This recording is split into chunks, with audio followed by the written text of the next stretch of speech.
You can't fire the owner because Nope. he can't fire himself. Someone's head's going to roll, unfortunately, in this situation. And it's probably Stefanski and Barry. I saw on The Athletic. I don't think that's fair, by the way. It's Stefanski, that part. I agree. I was saying the other day on my podcast that Barry should be fired. And I said I wouldn't fire Stefanski, but a couple of people made the point of saying, well, if you fire the GM, you got to give him a chance to hire his own coach, which is fair. That's true. Mm-hmm. So I would fire Barry. I would hire a new GM. If that GM thinks Kevin Stefanski's a good coach, wants to stick with him. Right. The situation in Cleveland has escalated with the NFL. Sources indicate GM Andrew Barry is prepared to move on from head coach Kevin Stefanski if he refuses to elevate Shedeur Sanders. The Browns are weighing a major quarterback change. Leadership appears to be aligning behind Sanders and pushing for immediate action. This is a high-stakes decision about control and the team's direction. I think it's unfair for me to comment in I guess, maybe on behalf of the industry. All I can say is this, the time that we spent with Shedeur, and what he's done throughout his college career is impressive. He's an impressive young man. He's a really good quarterback. Sometimes, fit comes into play. And I'd also say this, there are 4 more rounds of the draft. And then maybe lastly, it's less about where you get picked and what you do after you get picked. That's really the most important thing. Getting to know him over the course of the spring, he has a ton of resolve. Andrew Barry appears to be at a breaking point. Pressure from fans and within the organization to play Shedeur Sanders is intensifying. Barry is pushing for a move towards Sanders, while head coach Kevin Stefanski remains cautious about altering the depth chart. The divide is clear. One side wants acceleration, the other a measured rollout. The organization is under heavy scrutiny, and the focus has shifted to when, not if, Sanders sees the field. Has the 4th highest odds of any head coach this season to be fired. He's clearly on the hot seat. It's been a discussion for really a couple of years now, dating back to last season's 3-win season. And he's always had kind of hot and cold seasons. And now the sports books are saying he's 4th on the list.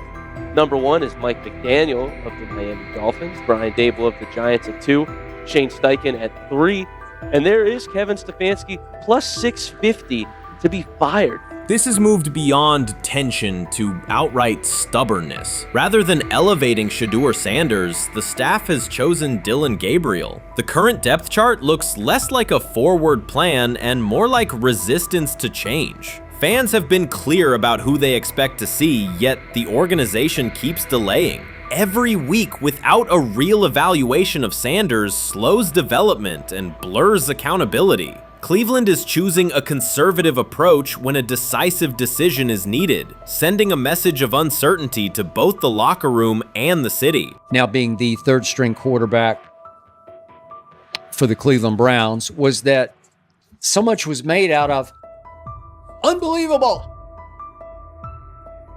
He actually made the team as the 3rd-string quarterback. Like that was a big deal. Like that was somewhat of a surprise to a lot of people. He should have been the first pick in the draft. Kevin Stefanski appears to be doubling down to validate his approach. Despite sustained demand from Browns fans to see Shedeur Sanders reflected in chants, merchandise, and constant discussion, he continues to keep Dillon Gabriel in front on the depth chart. The decision functions as an assertion of control rather than a response to momentum. Even with clear signals from the fan base, Stefanski is staying with Gabriel and delaying a full evaluation of Sanders. It is a deliberate choice to maintain his plan and pacing, not to accelerate change. Cleveland is prioritizing continuity over recalibration, keeping any transition to Sanders on hold. But yeah, I mean, the Browns are in a tough spot. They have wasted. You traded a ton of high draft capital to get Deshaun Watson. You've gotten nothing out of Deshaun Watson and missed an opportunity. Like, who knows who they would have drafted. Now, maybe they would have screwed up those picks and the Browns would still be in bad shape. Andrew Berry is likely frustrated watching Dillon Gabriel default to conservative throws while the offense stalls. From a football perspective, this appears to be the hill Kevin Stefanski is choosing to stand on. Keeping Gabriel ahead of Shedeur Sanders has limited the unit's explosiveness and prevented a full evaluation of a higher ceiling option. Drives end quickly, field position flips, and momentum is lost while Sanders remains on the sideline. Fan patience is wearing thin. We've got news. Got news. About my Cleveland Browns. We've got an oblique problem. Obliques are big deals, especially when it's your quarterback. Now, he might be fourth on the depth chart, but he was number one in the preseason game last week, and he did a great job. 138 yards, 2 touchdowns. Shedeur Sanders has an oblique injury. That is not good. I do not like this. I hate this because I want to see more reps for Shedeur Sanders. Shedeur Sanders, a projected breakout this season, has been sidelined unexpectedly. The Browns coaching staff confirmed an oblique injury significant enough to keep him out of all activity. No reps, no drills, no warm-ups. Concerns are rising about how this may affect his momentum and force adjustments to the team's plan. The focus now is his recovery timeline, the impact on his development, and the next steps for the quarterback depth chart. Browns rookie quarterback Shedeur Sanders injured his oblique during practice today, putting his status in doubt for Saturday's preseason game against the Eagles. He's the latest quarterback on Cleveland's roster who has dealt with a health issue, joining fellow rookie Dillon Gabriel and Kenny Pickett.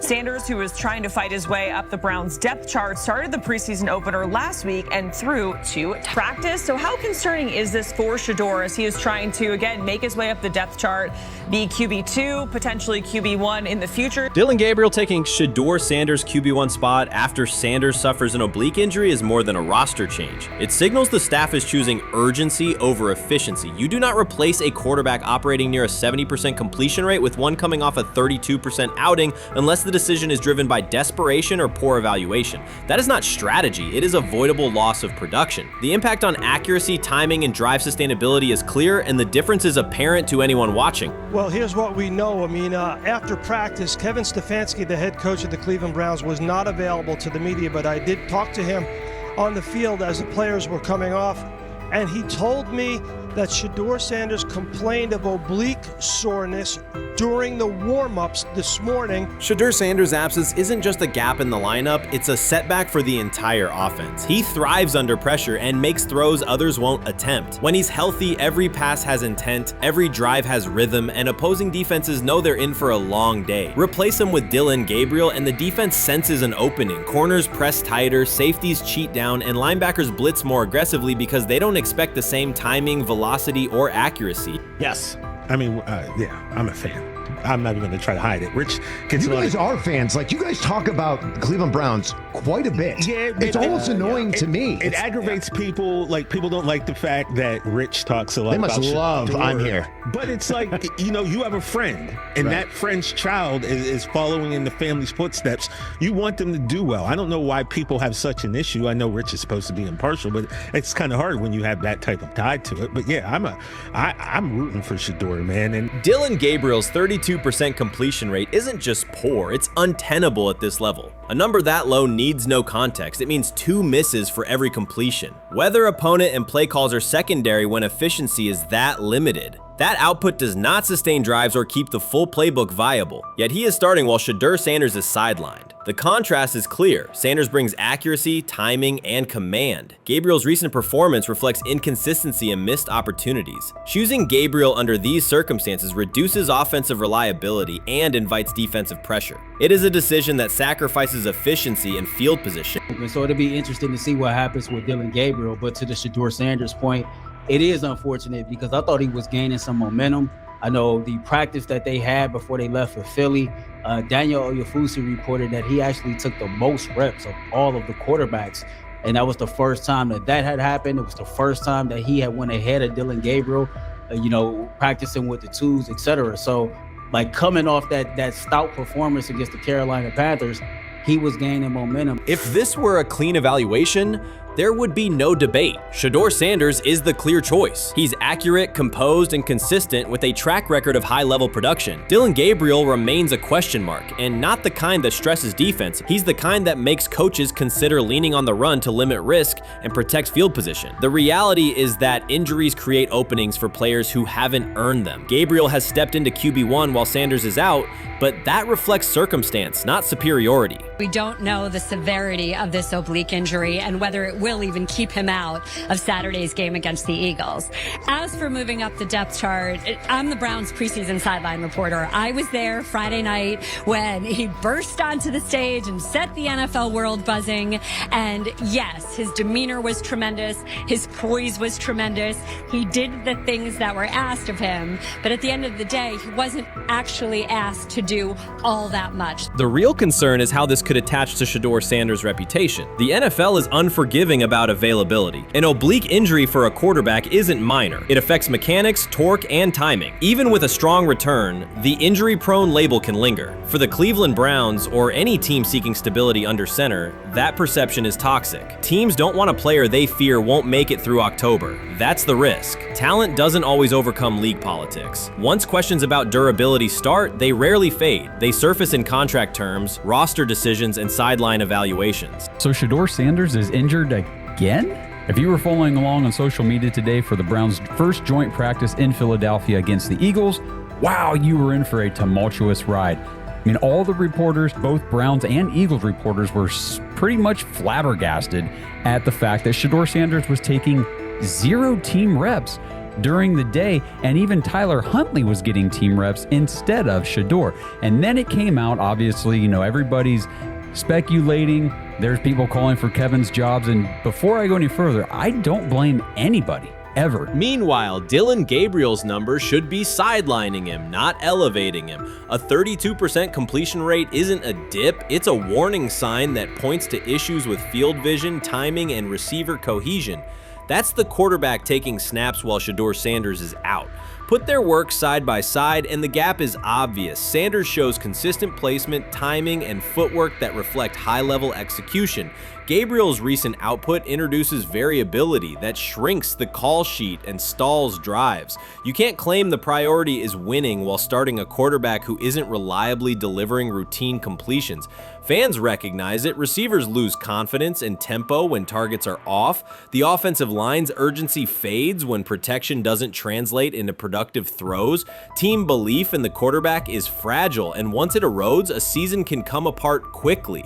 We could be looking at, 3/4 of Snoop and maybe 1/4 of Dillon Gabriel. Not really exciting for the fans. Of course, it would be nice to see what Dillon looks like. Did spend third-round capital on him. Gabriel and you're a rookie, is not going to be you on want to this get team. healed. You want the reps. You want to take these reps. So what do you do to prepare yourself and get ready? Because, man, when rookies get injured, it's like these reps are so valuable. Yeah, sets them back a lot. We do have some video here. Mike Garafolo had some video of Jalen Hurts kind of helping Shedeur use his cart to get off the field here. Shedeur Sanders changes the entire equation. His presence under center keeps defenses honest, keeps teammates engaged, and expands the coaching staff's options. You can call vertical shots, open the playbook, and control the game's tempo. Dillon Gabriel limits that. With him, the playbook narrows, drives stall, and the defense ends up on the field too long trying to compensate. The Cleveland Browns are not in a position to gamble at quarterback. This is a franchise with a difficult history at the position. With Gabriel, the issues are visible from the stands. A 32% completion rate won't jump to 60% with a few extra reps. If anything, it will decline as defenses present looks they would not risk against Shedeur. And that's the core issue. Shedeur Sanders at 80% is still a better quarterback than Dillon Gabriel at his best. That isn't exaggeration, it's the numbers. If Sanders is a 70% passer when healthy, even a drop to 60% keeps him well ahead of where Gabriel is now. Yet the team is rolling with the quarterback who isn't delivering routine completions. Every week Sanders is out, his hold on QB1 loosens. That's the hard truth. The longer Gabriel stays in the role, the more coaches cite continuity and chemistry to cover what's happening on the field. Every throw and every drive has to be a statement, not just to win, but to erase any notion that Gabriel is a legitimate alternative. In the NFL, QB1 isn't handed back because you used to be the best option. You have to take it. Started off with some positive news for Shedeur, and then it kind of just went left real quick. Shedeur got the news early on that if Dylan Gabriel couldn't go, he would get his second straight start in the Saturday preseason game against the Philadelphia Eagles. And then he went on to injure his oblique. For the fans who don't know exactly what part of the body the oblique is at, and what that injury is, and how it can impact the quarterback, can you explain to them what is an oblique injury? It's like up in this area, right? Well, you can't see me, but like right up in here, when you go to throw, like obviously that's all that. So the truth is straightforward. The Cleveland Browns, or any team in this situation, aren't going anywhere meaningful with Dylan Gabriel under center. You can frame it as progress and point to selective highlights, but reality will level it out, and by then the season is already slipping. Shedeur Sanders is the difference between a team with a path forward and a team playing out the schedule. He reads coverages, delivers on-time throws, and forces defenses to respect every level of the field. Gabriel turns the offense into guesswork. The NFL is built on results, and the results are clear. Gabriel's 32% completion rate functions as a warning sign. It doesn't need context, a clinic, or a film session to explain. It signals inefficiency that stalls drives and compresses the playbook. Yet he has been handed the role Shedeur established through precision, composure, and production. That decision undercuts the stated goal of winning. With Sanders, the offense retains structure, rhythm, and threat. With Gabriel, it narrows and exposes the defense to longer stretches on the field. Honestly, guys notice it more when you're out winning games, right? If Cleveland starts off in a bad start, they're not doing well, and all of a sudden Shedeur or Dylan Gabriel are doing well in 7-on-7, they're throwing dimes, and practice drills, the number one defense can't stop them.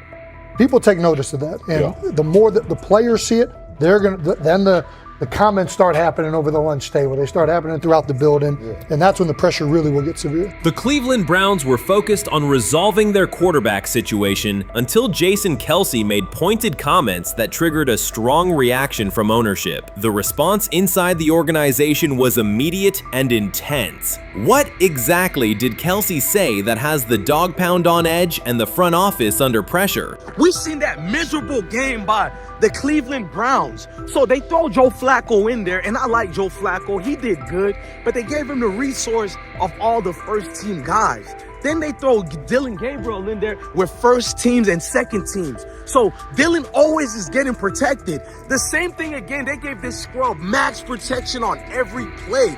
Yeah, he completed some passes, but let's talk about his mistakes. He's still inconsistent with his throws, but he at least had max protection. The Cleveland Browns continue to be defined by inconsistency and avoidable setbacks. Even as fans hoped the organization had turned a corner, Jason Kelce, fresh off retirement, offered a direct critique that reignited doubts about the team's direction. His remarks implied the franchise's structure and decision-making remain unstable, and recent progress may not hold. The takeaway for leadership is straightforward. Identify core issues, align on a coherent plan, and execute with discipline. For supporters, it's another sign that the problems run deeper than a single season. They throw Shedeur Sanders in there with the lowest cab drivers you couldn't even get on 5th Street.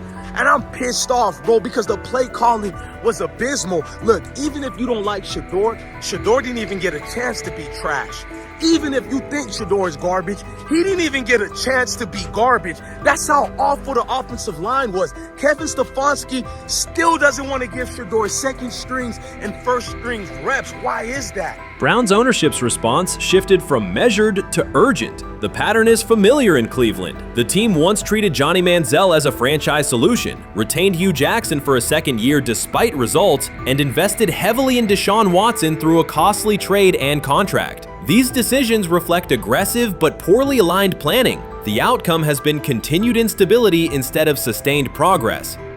That this was the guy that they wanted to start. He's seasoned, he's experienced, he still has a big-time arm, even at his age, and they open with the Cincinnati Bengals. They wanted that experienced guy. He was always going to be the guy. They were not going to start Dylan Gabriel or Shedeur Sanders in week 1. Kenny Pickett had a hamstring injury. It makes it easy to go with Joe Flacco. And the question isn't and wasn't going to be who's the starter in Cleveland. The question is, who's going to be the backup in Cleveland? Who's going to be the number 2 quarterback when they open the season against these Bengals? Fans still show up season after season, expecting improvement and bracing for setbacks. The usual pattern has been early optimism followed by a gradual collapse. But last season was different. For a sustained stretch, the Browns looked organized and competitive, resembling a functioning team. Couple days, 3 days until roster cutdowns. How do you feel about that? Do you feel like you belong here on this team?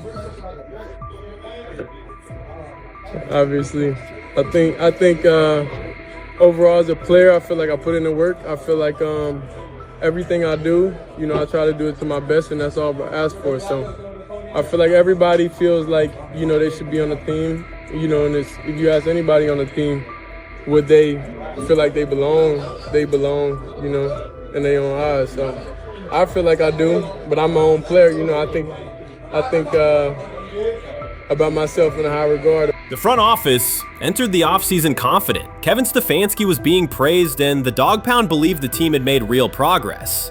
Then Jason Kelce delivered a pointed assessment that cut through the optimism. Fresh into retirement, the former Eagles All-Pro and Super Bowl champion said Cleveland still looks like a team patching over issues rather than building a durable contender. Kelce's view was direct. The Browns' structure is fragile, and the roster is too dependent on perfect health at quarterback. He argued the team is one injury away from losing continuity and sliding backward. Because Kelce has operated inside a stable, championship-level organization, his comments carried weight with players, media, and fans. The reaction was immediate. People took his critique seriously, not as outside noise, but as an informed evaluation of how a successful team should be built. Ownership also felt the impact. Jimmy Haslam's response shifted to urgency, a sign that leadership recognizes the stakes. The criticism arrives in the context of prior high-risk decisions, especially the fully guaranteed $230 million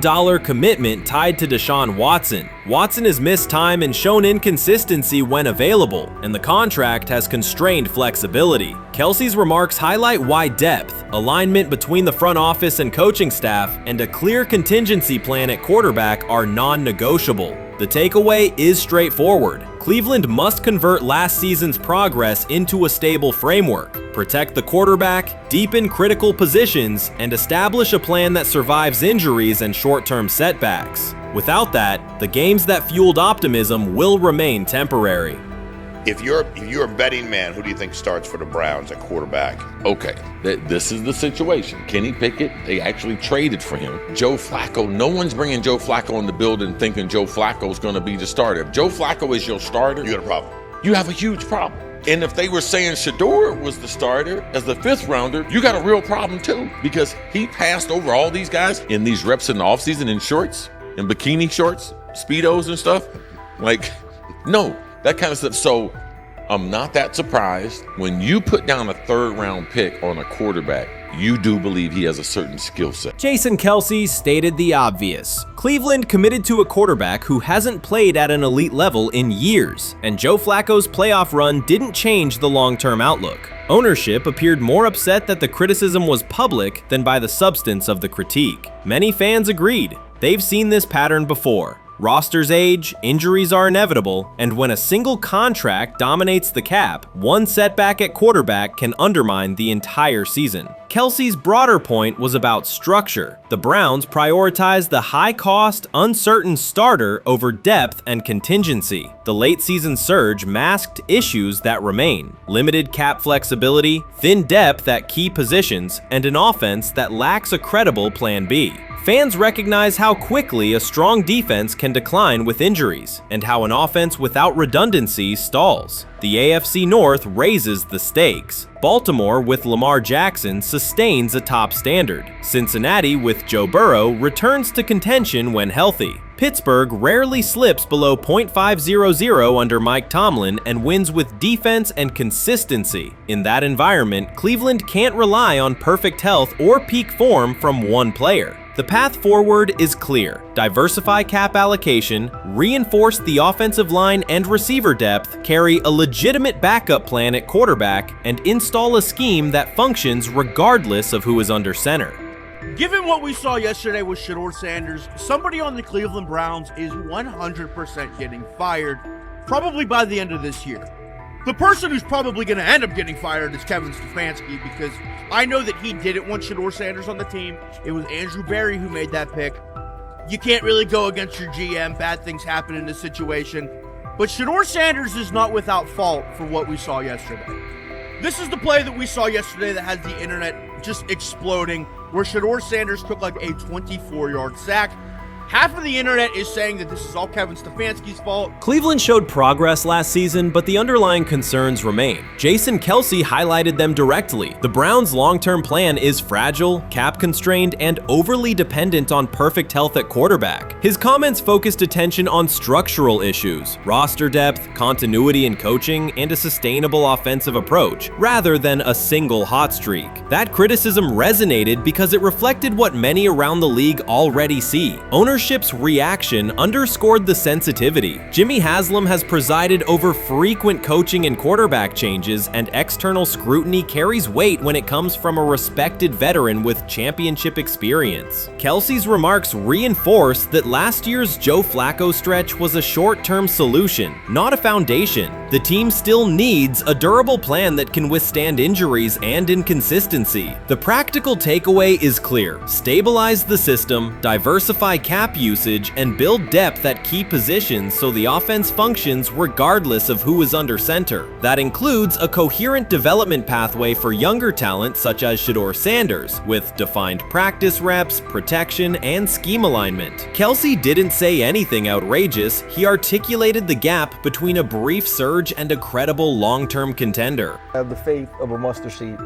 Right, because this is the greatest resurrection since Jesus the Christ. Right, like at some point, Joe Flacco was thinking about getting into TV. Yeah. Right, Joe Flacco didn't have a job, and then now you not only come back and start for the Cleveland Browns late in the 2023 season, but they came back around to you. You're now the day one starter for a franchise that just 2 years ago was in the playoffs. The Browns' quarterback situation remains unsettled. Deshaun Watson was expected to be the long-term answer, but injuries and inconsistent play have prevented him from reaching an elite level. When the team turned to Joe Flacco after Watson's season deteriorated, Flacco immediately lifted the offense and produced results that highlighted the gap between expectations and reality. That a 39-year-old late addition could outperform a $230 million starter was not just a short-term surprise, it raised fundamental questions about roster construction and evaluation. Quarterback depth has been fragile, and the late-season surge masked broader structural problems. Jason Kelce's remarks made that clear. Cleveland is vulnerable if the starter is unavailable, cap flexibility is limited, and the offensive plan lacks a stable contingency. His critique drew attention to leadership and planning as much as on-field performance. Jimmy Haslam's strong reaction reflects the pressure on ownership.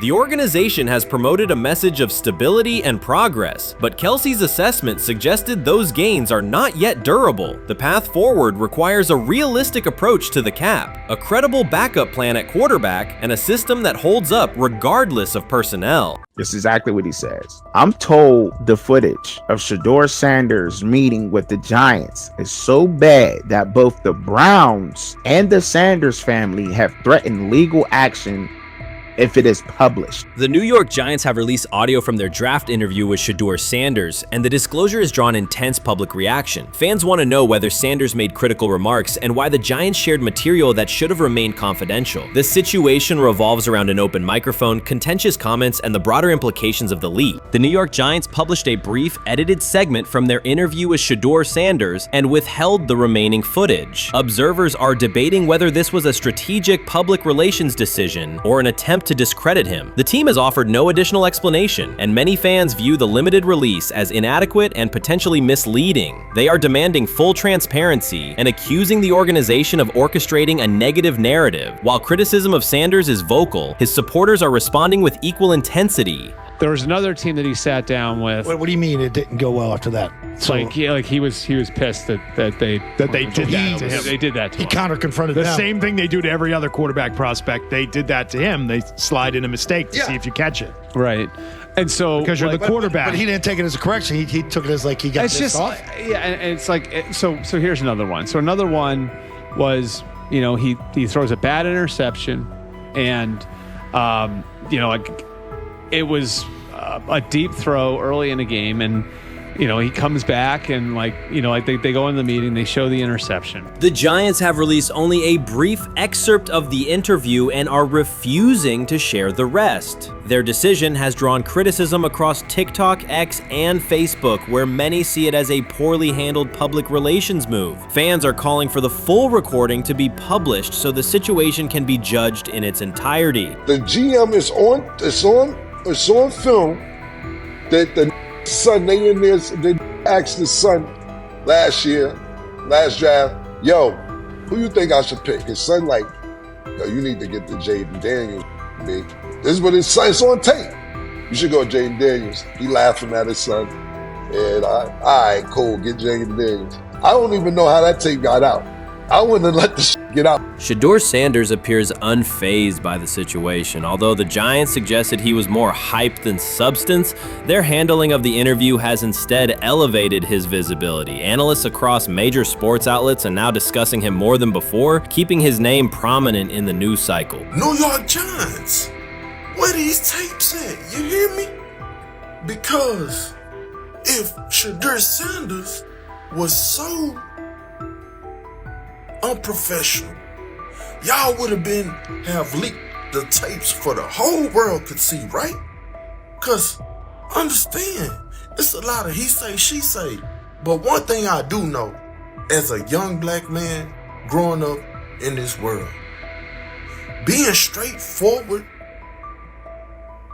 and not sugarcoat anything. The Giants' PR team appears to reject Sanders' family connection outright, a decision many view as unprofessional and lacking nuance. Internal discussions seem to have dismissed quarterbacks with prominent relatives as poor fits for the organization, revealing limited awareness of public perception. The response was swift. A single edited clip ignited widespread debate on social media, with fans asking why essential segments were held back and what the team might be hiding. Critics argue that if the full interview contains nothing damaging, the club should release it in its entirety. Online discussion intensified immediately and continues to gain momentum. What they do during the film and the combine and the meetings is teams will install mistakes intentionally planted in the install, and they want you to catch them. Shedeur didn't, and when a coach called him out, once again, it didn't sit well. It's like, bro, there's not many teams needing quarterbacks, especially since Pittsburgh appears to have a deal with Aaron Rodgers and Tennessee's getting Kale Moore. The Giants' decision to withhold the full interview has produced an unintended result. Instead of diminishing interest in Shedeur Sanders, it has intensified it. Media outlets and analysts are now examining every on-field rep, press comment, and public appearance as evidence of how he conducts himself under scrutiny. Each throw, adjustment, and answer is tracked and evaluated against league standards, reinforcing the view that he remains composed and professional. Many fans contend that the organization has misrepresented Sanders and suggest the issue may stem from the Giants' view of his father, Deion Sanders.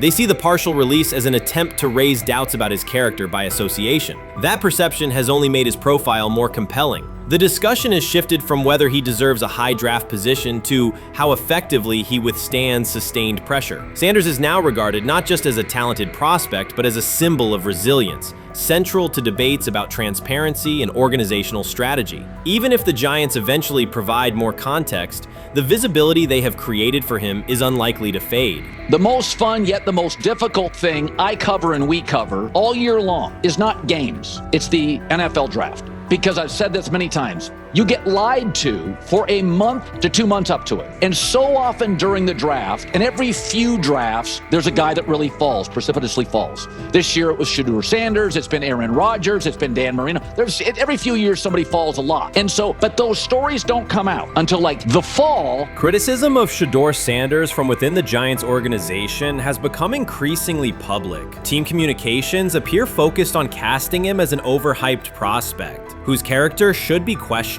a narrative that seems aimed at shaping opinion rather than assessing performance. Yet each selective release or negative remark has instead amplified attention on Sanders and elevated his reputation. Efforts to confine him to a narrow, unfavorable image continue to produce the opposite effect, reinforcing his position as an underdog who endures external pressure. The debate has shifted from football analysis to broader concerns about narrative control and transparency. Fans, reporters, and online communities are still urging the Giants to publish the full interview, arguing that only complete context can resolve speculation. The organization's refusal to comply has intensified scrutiny and led many observers to conclude that the team underestimated public reaction and now faces questions it could have avoided with full disclosure. The tapes, the New York Giants have the tape. They definitely have the tape.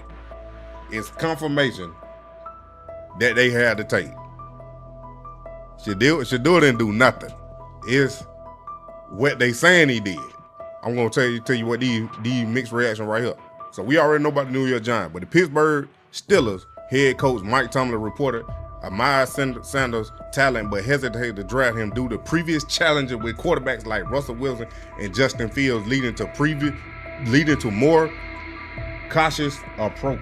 Las Vegas Raiders. Sanders met with Raiders at the NFL Scouting Combine and expressed enthusiasm about potentially joining the team. His familiarity with the West Coast offense and quick release was noted positive, though concerns about his ceiling. Hours after the Giants posted that short audio clip, the timeline never slowed. Comment threads filled with frame-by-frame breakdowns, lip-read attempts, and side-by-side comparisons of what was said versus what was left out. Reporters called league contacts. No one could explain why a franchise would stir this level of curiosity only to seal the vault.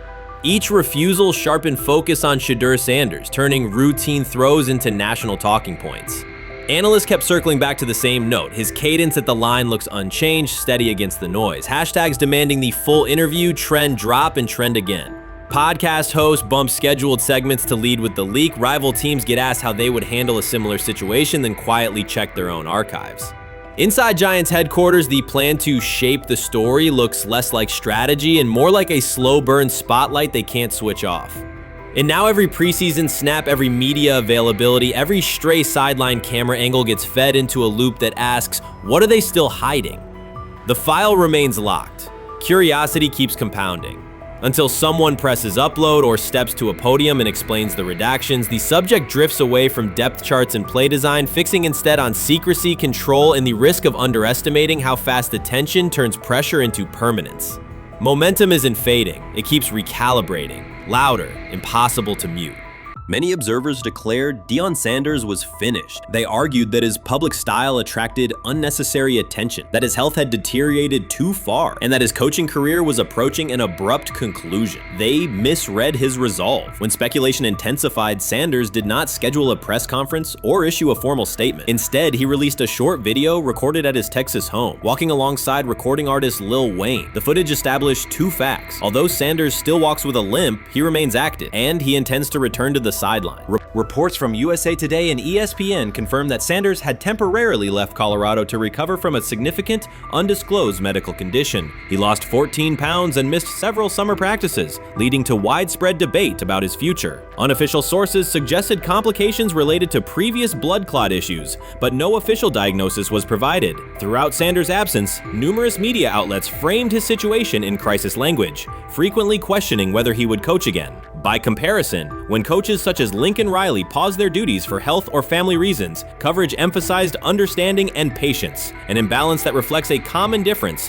in how high-profile black coaches are treated. Sanders' silence was not a retreat, it was a period of recovery. During rehabilitation, he relied on family, faith, and trusted colleagues, yet stayed connected to his program through brief online updates. The video with Lil Wayne demonstrated that he retained strong support from influential friends, countering narratives that portrayed him as isolated or on the verge of retirement. The visual evidence showed that his setback is temporary, and that he remains determined to lead Colorado into the forthcoming season. Since accepting the Colorado position, Sanders has dramatically elevated the program's national standing. He first drew national attention to Jackson State and the broader HBCU football landscape, then moved to Boulder and transformed a one-win team into a central storyline in college athletics. His approach, combining hip-hop culture, direct communication, and open expressions of faith, has challenged conventional expectations for head coach behavior. Each step forward has been met with heightened scrutiny. His time at Jackson State was labeled a publicity stunt, his departure for Colorado was framed as abandoning HBCU culture, and his social media presence has been cast as distraction from traditional coaching responsibility. Critics often magnify Sanders' missteps and question his motives, while comparable actions by other coaches receive neutral or sympathetic coverage. Showings of enthusiasm from Brett Favre and disciplinary intensity from Nick Saban are celebrated as competitive passion, yet Sanders' displays of of confidence are frequently labeled arrogance. The discrepancy illustrates deeper biases rather than differences in performance. Sanders' success challenges entrenched expectations of how a college football leader should look, speak, and act, especially a black coach who refuses to downplay his identity.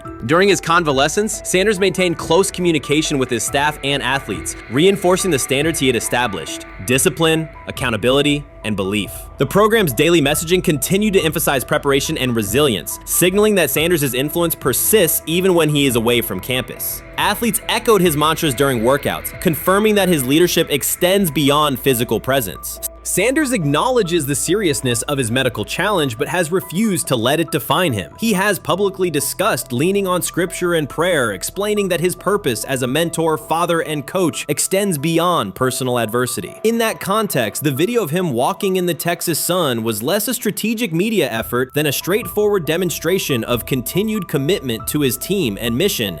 Colorado still requires Sanders' vision. Prior to his arrival, attendance was low, national media attention was minimal, and recruiting momentum had stalled. Sanders' leadership brought renewed energy, authentic identity, and higher standards of accountability. Players who previously lacked representation in college football leadership found a coach who shares, affirms, and elevates their cultural background. Sanders supplements conventional coaching priorities, scheme, fundamentals, and execution with empowerment initiatives that cultivate self-confidence and authenticity. As preseason camp approaches, Sanders intends to resume full involvement, even if medical recovery remains ongoing. His presence is expected to restore on-site leadership, stabilize the locker room, and direct media coverage toward on-field progress. For Sanders, the objective extends beyond compiling wins and includes completing a cultural transformation that expands how success and leadership are defined in modern college football. Those who predict his decline overlook the underlying traits, faith, perseverance, and purpose that have supported Sanders throughout his career.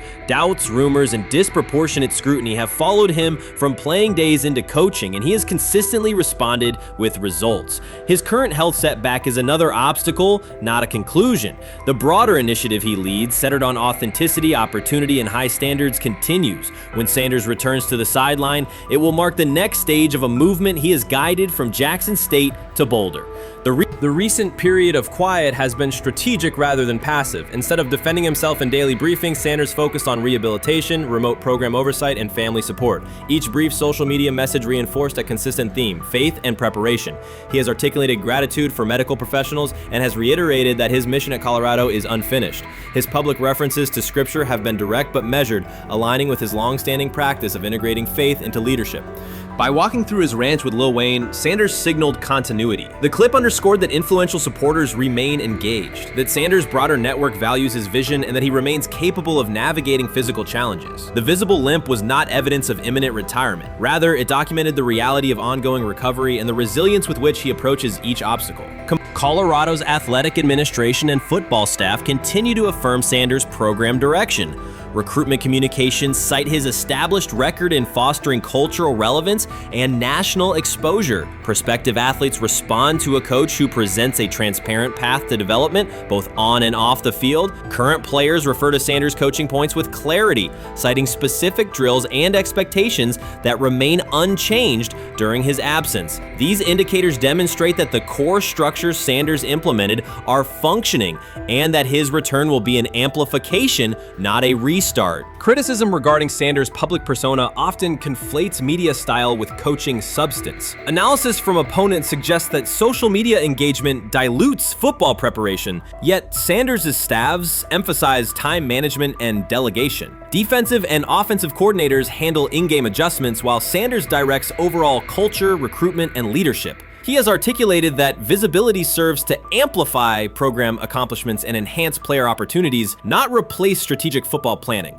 Some commentary has attempted to reframe Sanders' health issue as evidence that his coaching model is unsustainable. The argument ignores the documented health challenges faced by numerous coaches across levels of competition. For example, college coaches recovering from heart procedures or joint replacements have returned to successful seasons after appropriate medical clearance. Sanders' case follows a comparable trajectory factors. Medical complications require temporary separation, structured rehabilitation is prioritized, and a managed return is planned. Institutional medical protocols at Colorado dictate clearance requirements. Sanders will meet those before resuming full sideline duties. Colorado's players have expressed public confidence in Sanders' eventual return, citing regular virtual check-ins and continued accountability. Several athletes noted that positional meetings included recorded messages from Sanders reinforcing tactical goals and personal discipline. These details confirm that Sanders has remained actively engaged, albeit remotely, and that team culture remains aligned with his principles. Looking ahead, Colorado's schedule will attract national attention, both for on-field competitiveness and the storyline of Sanders' comeback.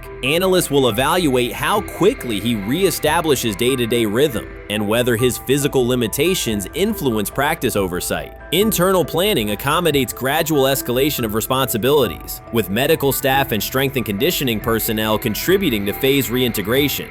The broader significance of Sanders' return extends beyond Colorado. His visibility continues to challenge prevailing narratives about leadership styles and pathways in college athletics. By prioritizing authenticity, open articulation of faith, and cultural expression, Sanders offers a contrasting template to more conventional models. His eventual recovery and sideline presence will reinforce the argument that diverse leadership profiles can succeed in elite collegiate competition. In summary, rumors of Deion Sanders' coaching demise were premature. Verified reports confirm a substantial but temporary medical setback. He used the time away to focus on health, sustain program engagement, and rely on a support system anchored in family, friends, and faith. His recent public appearance demonstrated active recovery and reaffirmed his intention to resume leadership in Boulder. The forthcoming season will test Colorado on the field, but it will also underscore the durability of Sanders' vision, one that combines competitive ambition with cultural resonance. Observers who continue to question his longevity overlook the resilience and purpose that have defined his career. Sanders' return is imminent, and the movement he leads remains intact. So before your final year at Miami, there's a lot of conversations revolved around Shedeur Sanders. Obviously, I'm assuming you guys have a great relationship. Some of the clips you've seen and stuff like that. What is it like for you to have like this rivalry with Shedeur? I don't have a rivalry with him. That's my boy. So at the end of the day, this whole process, we thought me and him were going to be 1 and 2 the whole time. Whether he's 1, I'm 2. Whether I'm 1, he's 2. And so that's just always been, our mindset. It didn't go that way. I thought he was one of the better quarterbacks in the draft as well, even throughout college. A lot of stuff out there on him ain't really, the truth, just because they spin it different ways. Like they spin stuff about me different ways. But I mean, when he gets his chance, become a starter, I know he's gonna make the most of it. And I'm ready to get back to work with him, after the season, talk some more stuff to him. Cam Ward directly challenged the uneven standards applied to Shedeur Sanders, calling them inconsistent and unfair. By insisting that performance, not politics, guide evaluation, he shifted the discussion from one player to a league-wide problem. Sanders' treatment now serves as a test of how the NFL supports and evaluates emerging quarterbacks. I feel a special relationship with him, especially me. First getting to know him 5 years ago when I started working with him. But it did surprise me because he's a good quarterback. It doesn't get a lot of the credit that he deserves. Especially the plays that he made in Colorado. A lot of quarterbacks in the country are making those plays. So when he gets this opportunity, I'm pretty sure he'll have it soon today. He'll make sure he'll make plays on the field. Cam Ward's public challenge to the treatment of Shedeur Sanders brought the issue into clear view. For months, discussion around Sanders has centered on his profile, major compensation, a prominent Nike deal, and the expectation to stabilize a struggling franchise. Rather than a standard evaluation of a top prospect, he has faced sustained skepticism from analysts, fans, and league voices. Ward's comments underscored that the standards being applied to Sanders diverge from those used with other rookies. By stating it directly, he did more than support another quarterback. He identified a broader problem in how the league responds to young players with significant visibility. The takeaway is direct. Assessments should reflect on-field performance and development, not external narratives. A generational talent. I'm gonna prove him right. I'm gonna prove him right. Don't worry. Oh my gosh. An article came out today. I'm generational. So I guess it's article versus article. I like that you think that, man. But we all know the truth. What? Trav gonna be first? You generational, I'm legendary. That's cool. We can be legendary. Legendary, get their ass. We'll start going in like 5 minutes. Shedeur Sanders entered the league with more than a playbook. He brought a public brand, a family legacy, and expectations unusual for a first-year quarterback. Before his first regular season throw, he was already positioned at the center of attention. Rather than assess him on that reality and his on-field ability, many voices reduced him to marketing, treating visibility as proof of hype instead of performance. Cam Ward pushed back on that framing. His point was simple: judge Sanders by the same criteria applied to other rookies. With Sanders' resume, production, leadership, and composure, most first-year quarterbacks would be discussed as long-term cornerstones. The evaluation should be consistent, focused on development and results, not perception. This is the process with Shedeur, who I know is a buddy of yours, and how do you think both of you guys will end up doing in the league? I think we'll both end up being one of the best quarterbacks in the league. I just think the work that me and him are willing to put in, the relationship we have to constantly compete each and every day, to better our craft, for ourselves. I just think it's gonna end up paying off for us in the long run. Do you guys kid each other about who's going first, and how much does that matter to you? Yeah, we play around, we joke around with it. Really don't mean nothing. The draft pick will never mean anything. At the end of the day, you got to show whether you can prove each and every Sunday. You can't just do it 1 year. Disrespect shows up in two patterns. First, Shedeur Sanders is repeatedly framed through his father, Deion Sanders, as if lineage erases his own work. Discussion drifts to pedigree instead of what the film shows. Second, his visibility is treated with suspicion. His audience reach, partnerships, and ability to lift ratings are labeled hype rather than recognized as value. Instead of acknowledging that he drives demand and expands the stage for his team, critics call it an unfair edge. The result is a skewed evaluation. Star power is held against him while on-field production gets pushed aside. The standard should be consistent. Assess the tape and the development, not the last name or the attention it brings. Well, Ward, were microfacts. Cam Ward's remarks went beyond defending Shedeur Sanders. They confronted how the league manages star power. The reality is simple. The NFL markets visibility, but resists it when a player doesn't follow the expected script. Rookies are supposed to be quiet, deferential, and grateful for limited leverage. Sanders arrived with leverage, brand reach, major endorsements, and confidence. And that presence was recast as entitlement. Instead of treating those factors as earned advantages, much of the commentary used them to diminish him. Ward called out that contradiction. The same influence the league sells to audiences is criticized when a young player exercises it. His point is a standards problem, not a personality dispute. Evaluate Sanders on his preparation, leadership, and results. Don't penalize him for having a platform or for using the leverage that the modern NFL itself helps create. Now it sounds like the Cleveland Browns are going to all but imprison Shedeur Sanders in the football sense of a very talented rookie quarterback who obviously needs reps, needs an opportunity, and who now, barring some miraculous luck, will not get the opportunity to play in a single real game. I'm sure many around the NFL are celebrating as we speak.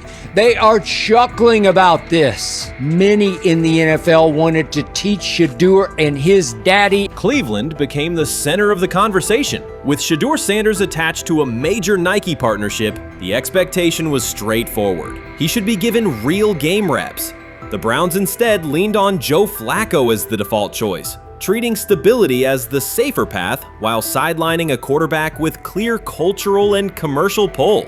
Each week Sanders didn't see the field, scrutiny grew. Commentary questioned the value of his contract environment and relevance, and fan debate shifted from development to doubt. That wasn't measured evaluation. It was a delay framed as prudence that eroded confidence in the process.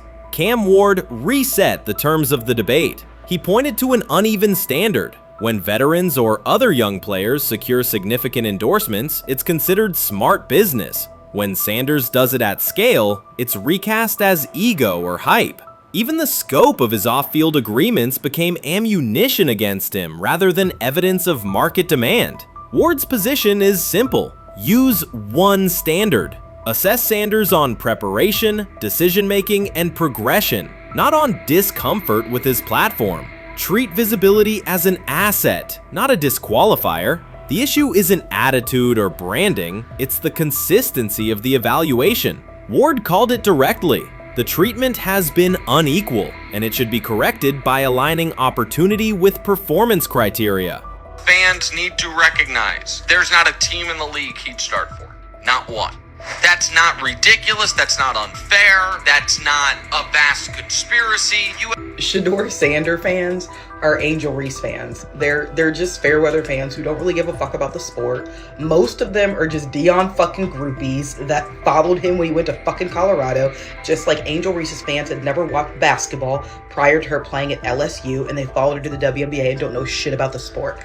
That's it. Now Dion fucking groupies are running around acting like, oh, this is payback to his dad. The timing is pivotal. Shedeur Sanders isn't trying to blend into the league's background. He's shaping the agenda. He drives debate segments, fuels short-form highlights, and moves merchandise at a pace most rookies never approach. By the metrics that define modern attention, he is the draw. Yet, a segment of observers continues to undercut him, not because of shortcomings on tape, but because of discomfort with how prominent he already is. Cam Ward put words to what many could see. Coverage around Sanders has been filtered through reaction to his visibility, rather than a clear read of his performance and growth. The market has already weighed in. Demand is real, not manufactured. Nike's record-level rookie endorsement aligned with that reality, signaling long-term value and cultural reach. This exposes a core contradiction. The NFL depends on star power to sell tickets, fill stadiums, and boost ratings, but it resists stars who set terms on their own. Visibility is celebrated until a player exercises it. The fix is straightforward. Apply one standard. Evaluate Sanders on preparation, decision-making, and results, and treat his platform as the asset it is. If the league benefits from his presence, its evaluation practices should reflect that same reality, consistently and without penalty for scale.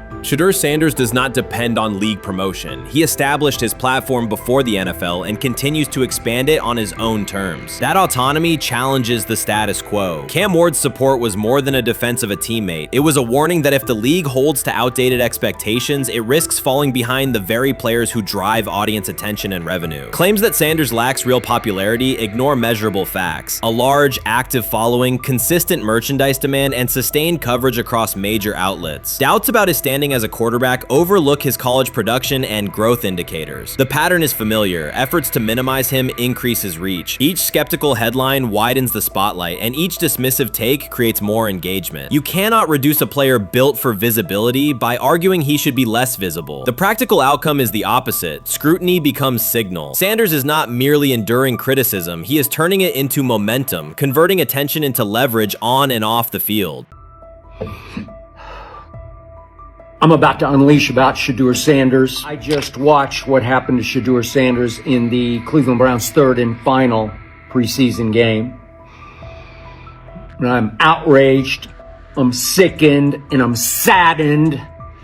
By the way, Shedeur continues to be treated in the National Football League now by those sorry-ass Browns and sorry-ass Kevin Stefanski. The Cleveland Browns are once again mishandling a promising quarterback. Skip Bayless criticized the organization for failing to develop Shedeur Sanders and for misusing his skill set. He argued that the team's decisions are undermining Sanders' progress and turning a major investment into a cautionary example. Bayless pointed to inconsistent usage, questionable play calling, and a lack of clear direction as key issues limiting Sanders. He said the Browns need a defined development plan and stronger support if they expect Sanders to succeed. Skip Bayless delivered a direct, critical assessment this week. After seeing Shedeur Sanders in a Browns uniform, he argued that Cleveland is mishandling the quarterback and undermining his development. Bayless said the team's approach shows poor planning and inadequate support around Sanders. He dismissed excuses about strategy and emphasized the need for better coaching, deployment, and protection. In his view, the Browns are setting themselves up for problems before the season begins unless they establish a clear plan for Sanders. Given the team's recent decisions, his reaction is understandable. Cleveland has a history of inconsistent quarterback development. Shedeur Sanders is a premium prospect, the son of a Hall of Famer, a proven college performer, and a widely recognized figure. The organization should prioritize his reps, protection, and a clear development plan, not place him behind Dillon Gabriel as if he were a secondary option. But I'm going to answer this question by saying Shedeur Sanders, and I'm going to tell you why. I think he's being set up to fail. That's right, I'm going to say it. Okay. Here we are on national television, right? There's been 11 practices, if I remember correctly. He's been starting against, he's been playing against the third unit. He's fourth on the depth chart. And then suddenly you throw him into the start line, and he hasn't had any reps from first team at all. Think about that. So you're just gonna throw him to the wolves like that, huh? I mean, you know, if he had first team snaps in practice. Yet here we are. Cleveland has one of the most publicized prospects and is handling him like a depth piece. The broader issue is the franchise's long record of quarterback instability and inconsistent development. That history colors every move they make. When the Browns draft a quarterback, fans don't anticipate a long-term answer. They brace for another reset. Shedeur Sanders should be treated as a priority, not as an afterthought behind Dillon Gabriel. Let's give him a chance. Let's give him a chance with the play calling. You know you have an offensive line that isn't playing that well. So what do? Why not just play the short game so he can get the ball out of his hands very fast to run a competent goddamn offense? Outside of that, Shedeur has to be better in understanding that the offensive line that you're working with right now is not adequate. Why not allow the players that are competing for a job, in this instance, Shedeur Sanders, to finish off the 2-minute drill? When Browns fans see another quarterback selected, they brace for another setback. The franchise's recent history, from Johnny Manziel's failed stint to the rocky handling of Baker Mayfield, reflects inconsistent development and short-term decision-making. Against that backdrop, Skip Bayless's reaction to Shedeur Sanders on Cleveland's roster was blunt. He argued the team is already mishandling a premium prospect by treating him as a secondary option instead of a centerpiece for the future. Bayless's position is straightforward. Sanders is not just a name, he brings proven college production, leadership traits, and significant visibility that can strengthen both the offense and the organization's broader profile. Burying him on the depth chart behind Dillon Gabriel signals a lack of a clear development plan and wastes early momentum. Instead, Bayless contends, Cleveland should establish a defined pathway. First-team practice reps, protection and personnel tailored to his strengths, deliberate play calling that accelerates processing, and measured in-game opportunities that build confidence and execution. In his view, the Browns need alignment from the front office to the coaching staff to prioritize Sanders' growth. Continuing to treat him like a depth piece risks repeating the same cycle that has undermined previous quarterbacks. Committing to a coherent plan gives Sanders and the franchise a realistic chance to convert potential into sustained performance. I view things as I got time. I got time to be able to grow and mature, you know, and be able to understand the ins and outs of the defenses and be able to get the good insight from the vets in the room. So I look at it as, you know, a plus. And whenever, you know, it's time for me to play. Shedeur Sanders rolled into Browns camp and instantly made the whole practice feel like a recess pickup game. NFL vets suddenly looked like they'd forgotten the playbook and were just trying to keep up. With that being said, I see some balls coming out of Shedeur Sanders at that camp, and I'm like, kind of looks like a guy. Yeah, I'm reading. He can sling it. Ready to I see him, you know, some of the veterans, how they talk to him, mic'd up, see what he's doing in the community. Talking about Njoku there?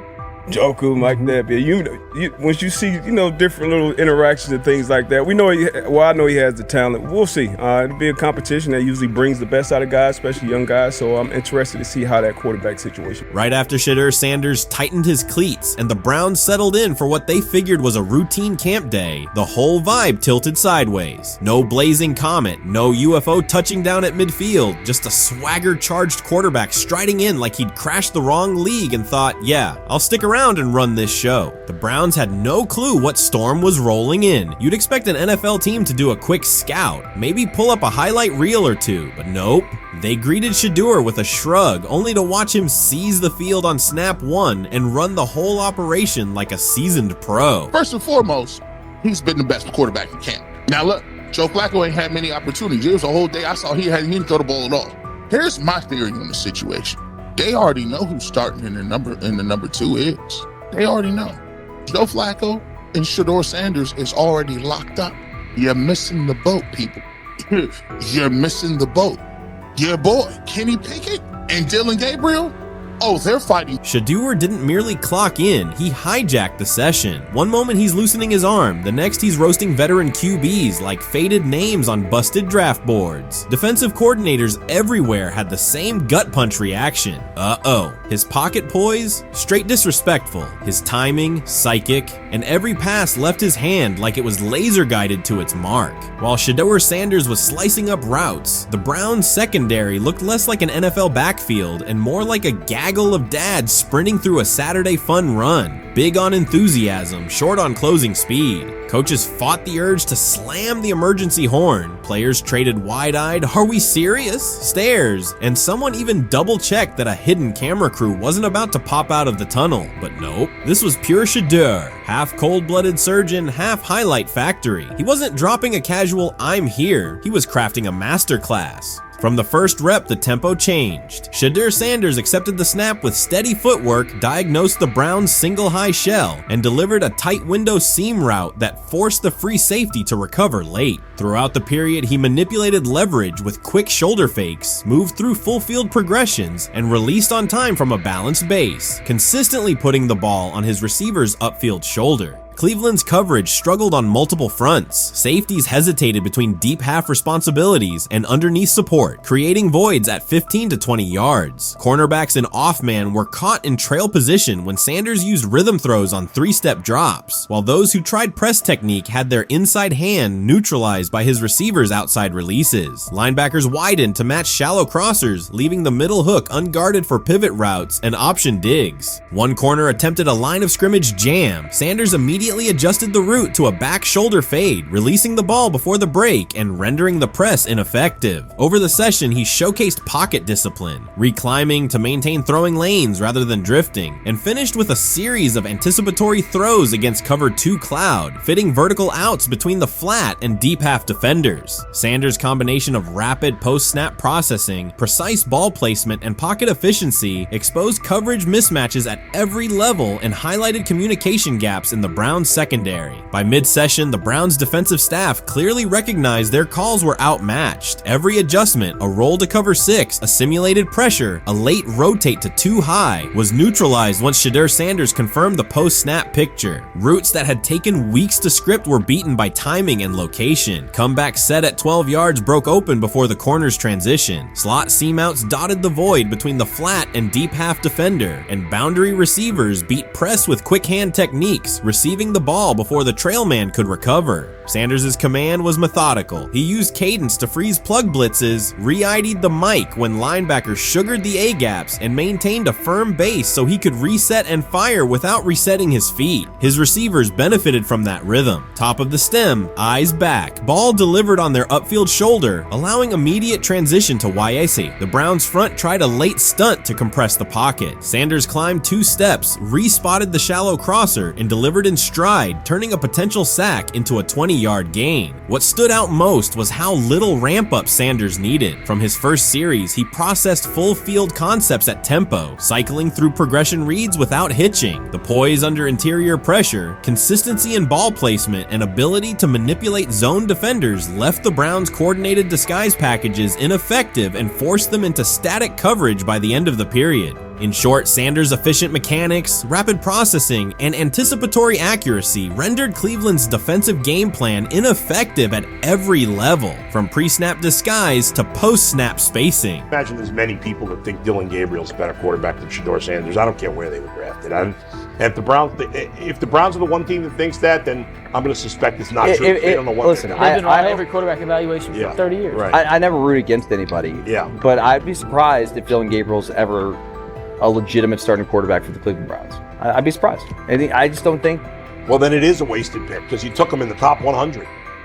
Yeah, but potentially. Yeah. may get away with it because of Shedeur. An edge rusher chirped at Shedeur Sanders between snaps, hoping to shake his rhythm. On the very next play, Sanders answered with a 30-yard laser, a deep dig from the boundary side that split the single high safety and the trailing corner. He hit the top of a 5-step drop, kept a firm base, and delivered on time to the receiver's outside shoulder, turning what should have been a routine rep into a sudden change explosive. From that moment on, every coverage wrinkle the Browns tried, rotating from cover 3 to quarter half, flashing a Tampa 2 shell, mugging both A-gaps, was met with a precise counter. When corners pressed, Sanders adjusted the route to a back shoulder fade. When safeties widened, he checked to a glance post. When linebackers bailed, he found the running back on a delayed option out of the backfield. Even late simulated pressures couldn't move him off his spot. He simply climbed, reset his feet, and fired. As Cleveland's defenders rotated through checks, Sanders manipulated them with cadence and eye discipline. He froze weak side safeties long enough to create intermediate windows, then feathered the ball into those lanes before help could arrive. When the Browns finally dropped 7 and matched every route, Sanders tucked the ball and converted 2 separate 3rd and 6 situations on the ground, reminding everyone that his mobility is as calculated as his arm. By the end of the session, the defensive coordinator's call sheet looked obsolete. Sanders had neutralized blitz looks, exposed spacing issues in zone, and forced the unit into static base coverage just to survive the period. It wasn't a camp drill anymore. It was a clinic on timing, processing speed, and controlled aggression, delivered snap after snap by a quarterback who never needed a warm-up lap to own the field. They never planned on taking him. The problem is,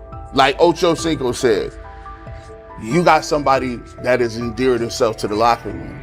And guess what? The difference between him and Tim Tebow, the biggest one, is he can play. He can throw the ball. Tim Tebow running around being an H-back. He can throw the ball. And he's done everything he needs to do. He ain't saying nothing. He ain't rocking the boat. He ain't mad about the reps. He ain't mad about none of that. All the people out there want to see is this, like Tyler said earlier. We want to see what he can do with Jerry Jeudy. That's it. I want to see what he can do with David Njoku. I want to see him with Junkins. I want to see him with the first running backs. If you are cooking, if you are beating down the doors with the 3s and 4s, guess what? You deserve more. From the first team period on, Cleveland's secondary looked a step slow. A deep third safety hesitated on a post-snap rotation, leaving Shedeur Sanders free to climb the pocket and fire a 22-yard out that arrived before the defender could plant and drive. The supporting cast around him, players fighting for roster spots, not Pro Bowl invites, benefited from his command. Sanders used tempo to control the defensive front, altered protections at the line, and located throwing lanes so quickly that one receiver didn't register the catch until he crossed the goal line. As the Browns tried new personnel groups, coverage busts multiplied. Starters slipped out for hamstring stretches while rookies rotated in, only to find the ball arriving on their blind side before they'd completed a midpoint squeeze. On a later 3rd and long, Cleveland finally closed the interior rush lanes, compressing the pocket with 3 defenders. Sanders pivoted through the traffic, stepped into a narrow escape window, and, without resetting his shoulders, whipped a no-look pass to the boundary curl for a fresh set of downs. The throw turned a potential sack into an explosive play and left the coaching staff scrambling for answers. The people who are fascinated by Shedeur for whatever reason, whether it's his play, I guess, last year was kind of fun. If you're just like a guy who grew up like loving Deion Sanders and passed that love on down to your kids, I can see why you're like that. The one thing I will give them is you're looking at this quarterback room. If you're a fan of Shedeur and say, why can't he go beat Dylan Gabriel or Joe Flacco or Kenny Pickett? So I do understand that part of it, right? Because why not? Why couldn't he be the Brown starter in October or November? That looks like a quarterback room where everyone will get a chance to start. He lied to us all when he said that this was going to be an open competition, a 4-man open competition when it comes to the QB situation up there in Cleveland, in which, from the looks of it, all we've seen it be was a 3-man race. The only people that has been getting reps in with the first team or with the veterans are Joe Flacco, Kenny Pickett, and Dylan Gabriel. We've never seen my boy Shedeur Sanders get a chance to get in. Even with him doing the things that he has been doing up there, he has yet to get in with the... Shedeur Sanders was caught off guard by Coach Kevin Stefanski's recent remarks, which have sparked talk of bringing in another starting quarterback. Commentators are debating whether Stefanski's comments reflect eroding confidence in Sanders or a brief lapse in judgment, but the rookie now faces intensified scrutiny over his role. The Browns, we got an analyst that says that Shedeur Sanders should have some kind of a ban? banishment of some kind? Come again? Say what? For what? And we've got, this would be more troubling. If I'm a Browns fan, and this is where we're going to start, potential dissension in the ranks of the front office and the coach. And over what? Quarterback. When a program's headline quarterback suddenly becomes the subject of sideline murmurs and quiet searches for replacements, the situation is unmistakable. It's a breach of trust. Shedeur Sanders, the passer who put Colorado back in national conversations with his production and profile, has just received a clear message that his job security is in question. Coach Kevin, the assistant previously considered to be in Sanders' corner, made remarks that ignited speculation about changing quarterbacks. Fans, analysts, and even Deion Sanders are now reassessing the team's unity and its true plan for the position. The comment was no accident. It was a deliberate signal that the staff may soon elevate a backup. For perspective, Shedeur Sanders did not step into ideal conditions last season. He was sacked so often that Colorado could have dedicated a locker to every opposing edge rusher who reached him. Could I possibly go to bat for Kevin Stefanski as a great head coach? No, I couldn't. Could you go to bat against him, saying he's a horrible head coach? No, I can't. I think that's why we fall in the middle. I think that's why in a lot of these discussions, and that's why a lot of the rankings, you see him right now in that 15 to 20 range, somewhere in that middle pack of NFL head coaches. I've said earlier, Kevin Stefanski has already been given more head coaches than any coach I've ever seen in Cleveland. Starting with the decision to move on from Baker and him clearly still having another level to get to in Tampa. Last season, Shedeur Sanders often had to operate behind an offensive line that provided minimal protection, yet he still delivered precise throws and critical drives. At times, he seemed to be carrying a struggling roster almost on his own. Despite the constant pressure, he never complained, never threatened to transfer, and never acted entitled. He remained with Colorado because he trusted the program, trusted his father, and believed in the team's larger mission. That loyalty is why Coach Kevin Stefanski's recent statement that the quarterback competition is wide open struck so sharply. The remark implies that Sanders' starting role is insecure, as though the player who absorbed countless hits while holding the offense together is simply another name competing with walk-ons and first-year athletes who are still learning the cadence. This goes beyond ordinary coach language about fostering competition. It introduces genuine uncertainty about the staff's confidence in Sanders and invites speculation that Colorado is actively assessing outside options through the transfer portal. By characterizing the position as vacant, Stefanski has planted seeds of doubt that could quickly evolve into rumors and undermine the stability of the locker room. I'm sorry, but when it comes to quarterback, I'm gonna defer to my head coach, generally speaking, especially one with Stefanski's track record and how he's viewed across the league. So this is interesting because it tells you Kevin Stefanski's not a Shedeur Sanders guy. And it also tells us who made these picks. Exactly. The Cleveland Browns made a rather awkward decision in the NFL draft, opting to take quarterback Dillon Gabriel in the 3rd round, well before he was expected to fly off the board. Then 2 rounds later, the Browns took fellow quarterback Shedeur Sanders. So what exactly is going on? Discussion has begun about whether Colorado is actively evaluating another quarterback and preparing for life after Shedeur Sanders. Analysts are debating whether Coach Kevin's move is calculated strategy or a misstep that jeopardizes team stability. Sanders remains a top NFL prospect, Deion Sanders' son, and the program's public face. His highlights dominate social media and his jerseys outsell the team's victories. Yet he is once again being asked to reaffirm his position. The issue is more than routine roster management. It intersects with the family dynamics that shape the program.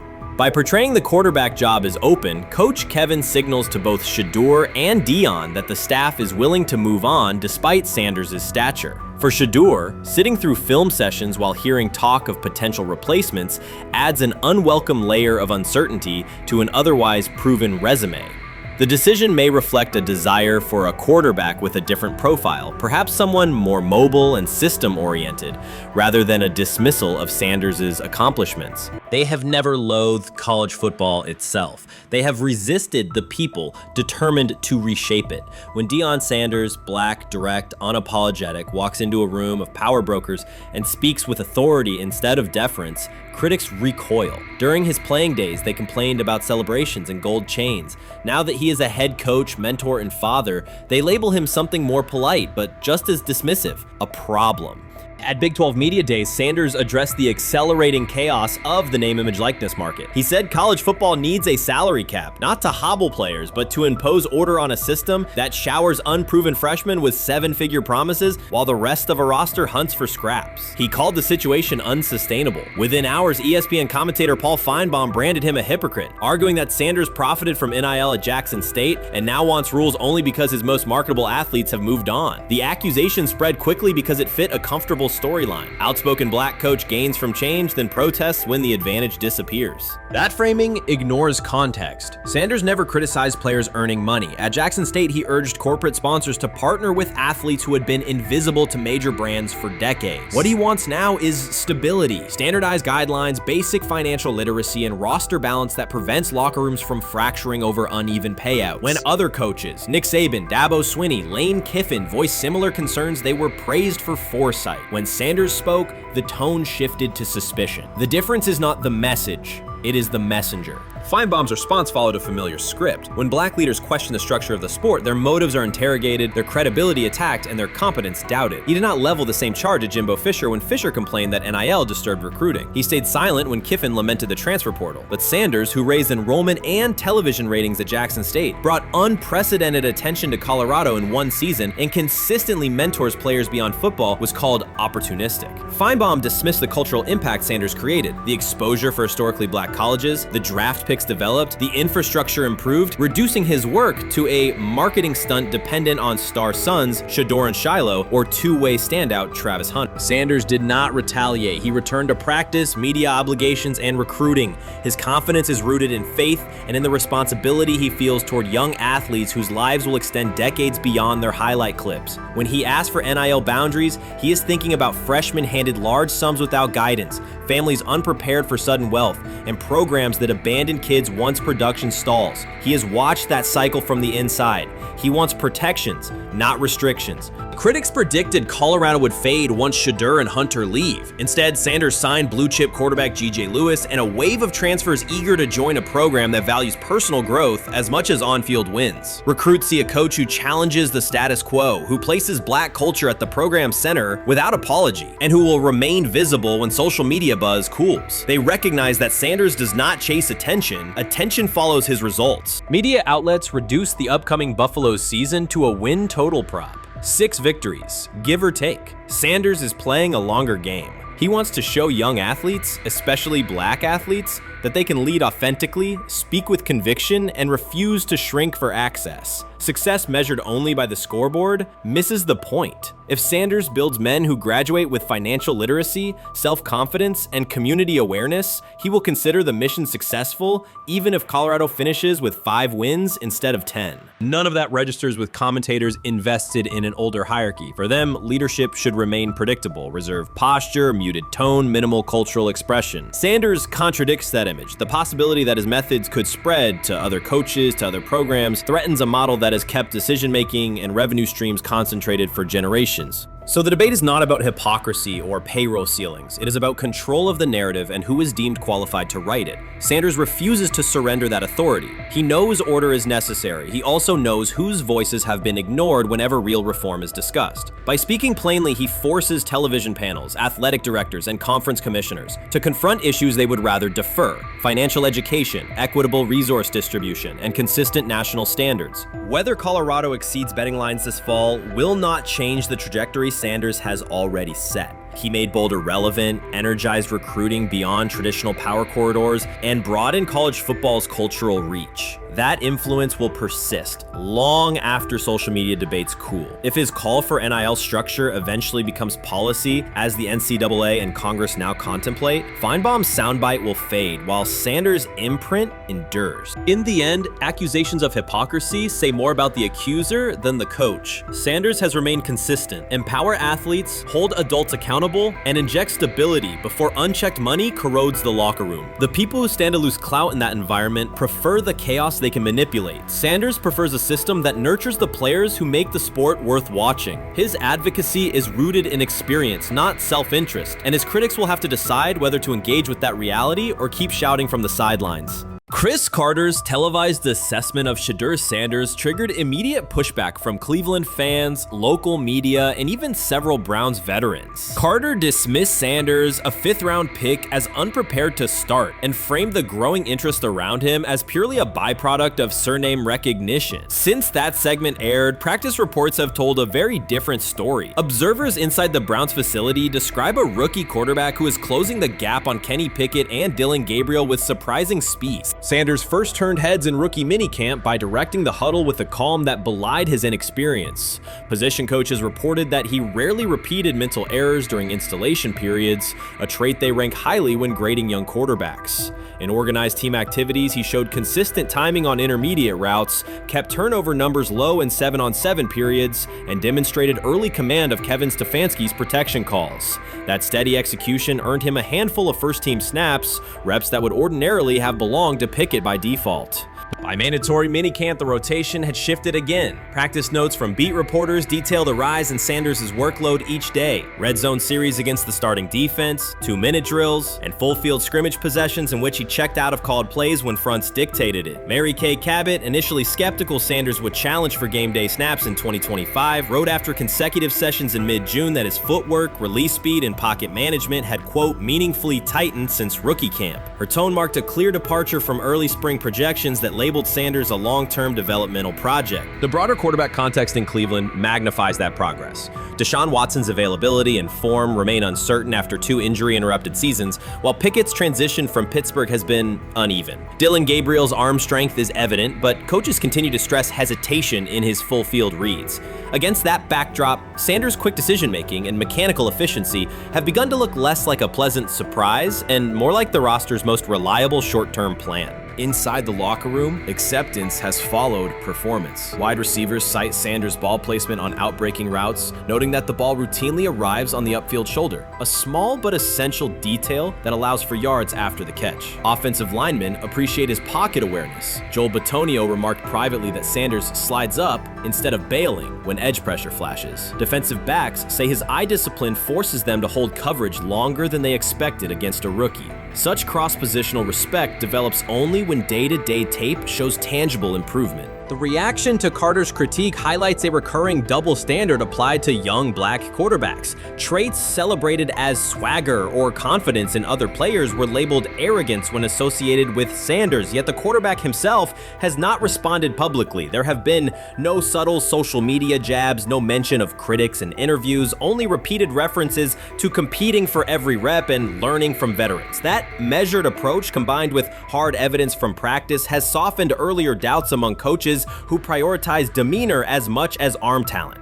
Within the coaching staff, the discussion now centers on readiness thresholds. Stefanski's scheme relies heavily on quick rhythm throws, defined reads, and disciplined pocket movement. Those requirements align with Sanders' strengths: a compact release, willingness to target the middle of the field, and instinctive timing on RPO concepts carried over from his college tape. Staffers reviewing cut-ups from joint practices note that his internal clock already approximates NFL speed, a metric they did not expect to see until mid-season at best. If that trajectory continues through preseason games, the Browns face a consequential decision. Starting a 5th-round rookie 6 weeks after training camp opens would unsettle salary cap assumptions, depth chart politics, and external perceptions of organizational stability. Yet the internal mandate remains clear: the most prepared quarterback will play. That standard places Sanders in genuine contention because every practice metric used to grade readiness, turnover ratio, red zone efficiency, third down conversion rate has trended in his favor since early June. The organizational stakes are considerable. Cleveland has cycled through starting quarterbacks at a startling pace over the past decade, shifting from first-round investments like Baker Mayfield to high-cost gambles such as Watson,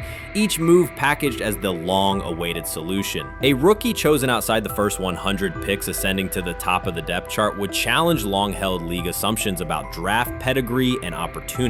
It would also validate the evaluation philosophy that prioritized Sanders' intangibles: process, processing speed, leadership presence, over conventional arm strength thresholds that pushed him down the draft board. Carter's televised remarks now sit awkwardly alongside daily updates from Berea. His critique relied on pre-draft labels and the presumption that a late-round passer with a famous father would need a redshirt year. Practice film contradicts that stance. Sanders checks protections at the line, manipulates safeties with shoulder fakes, and has reduced turnover-worthy throws in full-speed sessions to single digits. Statistics normally cited for veteran backups, not rookies. The longer that evidence accumulates, the more Carter's comments appear rooted in legacy bias rather than objective performance review. None of this guarantees Sanders will open the season under center. Preseason defenses test quarterbacks in ways practice cannot. Defensive coordinators will disguise pressure and boundary rotation to force late decisions. Sanders must show he can adjust protections and exploit mismatches without the benefit of a controlled environment. Yet within the Browns facility, the conversation has shifted from if he will be ready to when. Quiet confidence from Amari Cooper and other veterans suggests they believe Sanders can steady an offense searching for consistency more than highlight reel heroics. Sanders' rise also affects long-term roster calculus. If he earns the job and performs competently, Cleveland gains starter-level production on a cost-controlled rookie contract, freeing cap space allocated to other positions. That scenario could reshape roster-building strategy in a division featuring Joe Burrow and Lamar Jackson, quarterbacks whose contracts consume significant percentages of team payroll. A capable, low-cost starter would allow the Browns to reinforce their offensive line and secondary while retaining core veterans, a competitive advantage few teams enjoy. For now, the focal point remains daily improvement. Sanders continues to arrive before sunrise, reviewing the previous day's install with the quarterback coach, then staying after practice to throw on-air routes with receivers low on the depth chart. Coaches track those habits closely because consistent routine underpins performance when adversity strikes in live games. Each incremental gain strengthens the argument that readiness depends on preparation and aptitude, not draft slot. Carter's segment reminded the league how quickly assessments can become outdated when they lean on perception over evidence. Sanders' steady climb up the depth chart underscores the counterpoint. In the NFL, tape is the final arbiter. Should Sanders translate practice efficiency to preseason success, the Browns may discover that the solution to their long-standing quarterback riddle arrived quietly in the 5th round, carrying little more than confidence and a willingness to work. Shedeur Sanders doesn't ask for excuses. He hasn't blamed limited reps, patched together receiver groups, or 4th-string offensive linemen struggling against Cleveland's second-team defense. He shows up, works, and demonstrates why he belongs. On day 3 of Browns training camp, for the first time since OTAs, he finally received something close to a fair opportunity. He lined up with the 2nd unit during an 11-on-11 period and made the most of it. In 8 plays, he did what he typically does when given a chance. He executed. He went 2 for 2 on a quick series, finishing with a decisive throw to tight end Blake Whiteheart that immediately caught the sideline's attention. There was no hesitation in his drop, no unsettled feet, and no panic. Just firm, accurate timing and clean operation. It raised an obvious question. What has taken so long for the Browns to evaluate him with a functional group? The story isn't only about one throw, it's about the delay before it. Sanders has been the guy for most of his football life, commanding high school programs, starring in the Southwestern Athletic Conference at Jackson State, then operating under national attention at Colorado. For the first time, he's been told to wait. He has treated that reality as part of the job rather than a setback. He has prepared like a professional since the moment he arrived, and on the 3rd day of camp in heavy heat, he let the football represent his case. While coverage focused on the veteran presence of Kenny Pickett and Joe Flacco, Sanders made an impression with minimal volume. The difference with the second team was immediate. Protection held up, routes were on schedule, and progressions unfolded as designed. Within that structure, he looked like the quarterback who led efficient offenses at Jackson State and Colorado. Calm in the pocket, decisive in his reads, and accurate to tight windows. This was not simply a good practice period, it was a clear statement. He was not just operating the script, he was directing it. The timing was sharp, the reads were clean, and the seam throw to Whiteheart was a high-level anticipation throw, professional in placement and pace. The narrative around Sanders should reflect that when he is placed in a workable situation, his strengths are visible. Early work with 4th unit personnel included protection issues and unreliable spacing. With the 2nd unit, those variables stabilized, and his work looked consistent with his resume. The performance supported a straightforward conclusion. The evaluation should move forward with higher quality reps. Sanders has been explicit about his approach. He does not request special treatment statement. He intends to be prepared so that when an opportunity appears, he can step in without a drop-off. He has said he wants to be ready for anything and not offer explanations after the fact. That mindset fits what teammates and coaches have observed. A quarterback focused on the assignment, not the conversation around it. The conditions were demanding: relentless sun, heavy humidity, and a practice tempo that stressed decision-making. Many players fatigued as the session wore on. Sanders did not show signs of rushing reads or forcing the ball. He managed the pocket, reset his base when necessary, and continued to deliver on time. The path he has taken, HBCU starter in the SWAC, then Power 5 starter under constant attention, has prepared him for compressed evaluation windows. He has been under scrutiny for years. The heat did not change his process. He moved defenders with his eyes, anticipated breaks, and stepped into throws with balance. The crowd was not chanting his name, and there were no ovations. That was irrelevant to the task. He is focused on the locker room and the staff, and he is building credibility the same way he did at previous stops, by being reliable when the ball is snapped. Quarterbacks coach Bill Musgrave has emphasized ignoring external noise and keeping attention on install, footwork, and timing. Sanders is familiar with the dynamic. He has been followed by cameras and commentary since his early teens. He has experience living with attention and still adhering to routine. Under heat, with a narrow set of snaps and multiple decision points, he stayed composed and effective. 2 speeding citations, 91 miles per hour in Brunswick and 101 miles per hour in Strongsville, became national items. General Manager Andrew Berry characterized the decisions as not smart and stressed that it's not only about driving fast, but about the safety of others. Sanders accepted responsibility, stated that he learned from the incidents, and said he would follow the rules. The attention to those citations did not alter his daily schedule or his practice preparation. He arrived early, stayed engaged, and kept the discussion centered on work.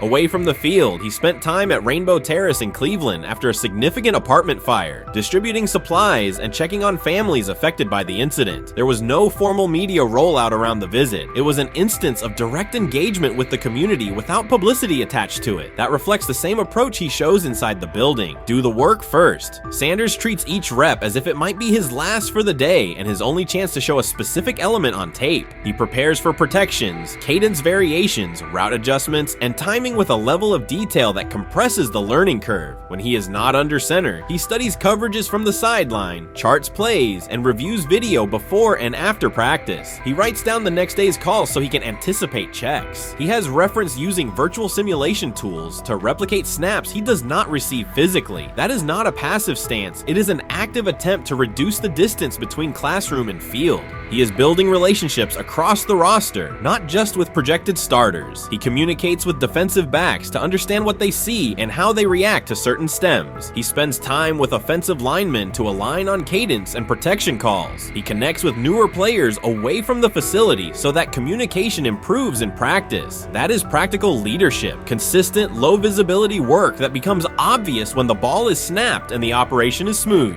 3 days into camp, a central question remains. Why hasn't he taken a first-team rep? Flacco has seen work. Pickett has seen work. Dylan Gabriel has been cycled in. Sanders has remained behind all 3 on the depth chart while producing efficient periods when provided stable support. Head coach Kevin Stefanski has not publicly detailed the plan for distributing first-team snaps among the quarterbacks. When asked, Sanders answered that it is not his place to comment on rotation decisions. That response aligns with his day-to-day conduct, respectful, professional, and centered on the next assignment. The staff is managing a room with a Super Bowl MVP, a former first-round pick, multiple rookies, and a new set of combinations on the offensive line. That creates a set of decisions about exposure, pacing, and evaluation windows. Within that context, Sanders has presented a clear case for additional evaluation. He has shown he can execute the offense as designed when the variables are standard. Musgrave has a long-standing connection with the Sanders family through his time as a teammate of Deion Sanders in San Francisco. That familiarity supports direct communication. It does not guarantee anything about the depth chart, but it does help streamline teaching, feedback, and expectation setting. Inside the defensive back room, veterans such as Denzel Ward have provided perspective on timing, leverage, and eye discipline that Sanders has incorporated into his preparation. He is operating without the immediate family structure that defined his college environment. Away from his brother Shiloh and his father Dayon, he is managing his own housing, nutrition, recovery schedule, and all the smaller tasks that accompany an NFL routine. Those adjustments matter because they influence consistency across a long camp. He has treated those responsibilities as part of the job rather than distractions, which is reflected in a steady daily approach. What he showed on day 3 with the second unit was not a surprise to those who have tracked his prior work. It was a continuation of a profile: efficient sequencing, clear timing, and consistent ball placement when protections and routes hold up. The 8-play period was short, but it was enough to reinforce the point. He doesn't need a large sample to demonstrate baseline operation. He needs a fair sample to test ceiling and adaptability. There is also the matter of perception. Public attention concentrated on the speeding tickets and the general manager's response. Less attention fell on the preparation, the efficient period with the second team, or the community engagement at Rainbow Terrace. That imbalance is common in training camp narratives. Sanders has handled it by keeping his answers simple and his focus on football. He has not tried to redirect the conversation. He has done his work and waited for additional reps. The objective next step is straightforward: expand the evaluation with higher unit personnel and standard opponents. That does not require a complete reshuffling of the depth chart. It requires allocating a defined sequence of first-team snaps so that timing with starting receivers and protections with starting linemen can be measured on tape. The staff can then compare operation speed, accuracy under pressure, red zone decision-making, and 2-minute mechanics against the other quarterbacks. That is the most direct way to clarify the competition. None of this dismisses the experience or track records of the veterans in the room. It emphasizes that the purpose of camp is to